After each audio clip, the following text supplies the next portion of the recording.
The legend of Two Lovers Point has always had a special place in the heart of Nancy Barnhouse. The story is so beautiful.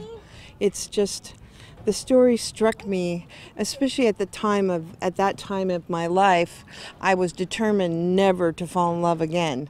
And the site of where it all happened is one of the places where another tale of two lovers began, where Nancy and David Barnhouse had one of their first dates. The second day that we met, he took me up here to tell me the story of the two lovers, and then he told me that how they leapt off the cliff, and he showed me where the statue used to be and told me that about the typhoon in 2002.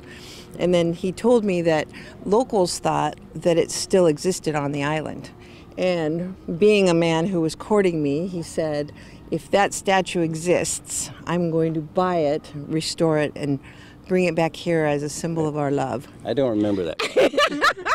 And as fate would have it, after searching for 2 years, she met a man named Moses Chong who owned a scrapyard. She later learned Moses had actually purchased the statue for scrap, but never had the heart to melt it down. I called him up and I said, hey, guess what you're buying for me today? A 22-foot brass statue. Yeah. So when we went over to the yard, it was laying on top of the container, and when she saw it, she just squealed like a little girl. She was all excited. And while the statue was severely damaged, the couple was determined to restore it and spent the past 10 months doing so.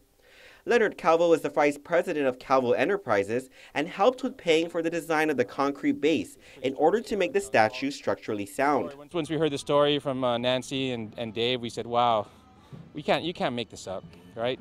This is a great love story, and we gotta be involved in putting this thing up and bringing it up here. And Calvo adds 4-inch pipes run through the legs of the statue to make it withstand typhoons. The statue was originally commissioned in 1985 by then First Lady Madeline Bordallo and the Anetnan Famalawan organization.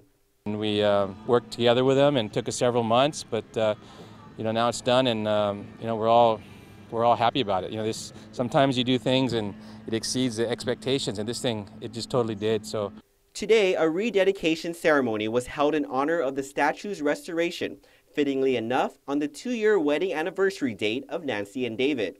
The couple says this is not just a gift for them, but the people of Guam as well. I think that love is the power that makes life eternal. I'm just glad that it's finally up, and I feel good about giving back to the island. Reporting for Guam's News Network, I'm Ken Quintaniza.